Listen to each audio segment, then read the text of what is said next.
Under 1000 ರುಪೀಸಲ್ಲಿ ನಾನು ನಿಮ್ಮನ್ನು date ಕರ್ಕೊಂಡು ಹೋಗಿ ಬರ್ತೀನಿ. 2 ಡೇಸ್ 5 ಪ್ಲೇಸಸ್ ಹೇಗೆ ನೋಡೋಣ ಬನ್ನಿ. Welcome to temple date with Bhoomika.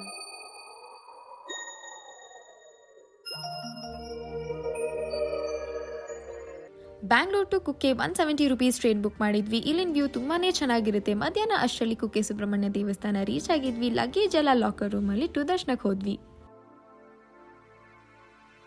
ಅಲ್ಲಿಂದ KSRTC ಬಸ್ ಹತ್ಕೊಂಡು ರಾತ್ರಿ ಅಷ್ಟರಲ್ಲಿ ಧರ್ಮಸ್ಥಳ ರೀಚ್ ಆಗಿದ್ವಿ. ರಜತಾದ್ರಿ ಹೋಟೆಲಲ್ಲಿ 1 ನೈಟ್ ಸ್ಟೇ ಇದ್ವಿ. 700 ರುಪೀಸ್ ನಾನ್ AC ರೂಮ್, ಇಬ್ರು ಹೋಗಿದ್ರಿಂದ 350 ರುಪೀಸ್ ಆಯ್ತು. ಅರ್ಲಿ ಮಾರ್ನಿಂಗ್ಗೆ ಧರ್ಮಸ್ಥಳದಲ್ಲಿ ದರ್ಶನ ಮುಗಿಸ್ಕೊಂಡು ಶೇರ್ ಜೀಪಲ್ಲಿ 200 ರುಪೀಸ್ ಕೊಟ್ಟು 3 ಪ್ಲೇಸಸ್ ನೋಡ್ಕೊಂಡ್ಬಂದ್ವಿ. ಉಜ್ಜಿರೆಯ ಸೂರ್ಯ ಸದಾಶಿವ ದೇವಸ್ಥಾನ, ಶ್ರೀರಾಮ ಕ್ಷೇತ್ರ ಹಾಗೂ ಸೌತಡ್ಕ ಮಹಾಗಣಪತಿ ದೇವಸ್ಥಾನ ತೋರಿಸಿ ವಾಪಸ್ ಧರ್ಮಸ್ಥಳಕ್ಕೆ ಬಿಡ್ತಾರೆ. ದೇವಸ್ಥಾನದಲ್ಲೇ ಊಟ ಮುಗಿಸ್ಕೊಂಡು ರೂಮ್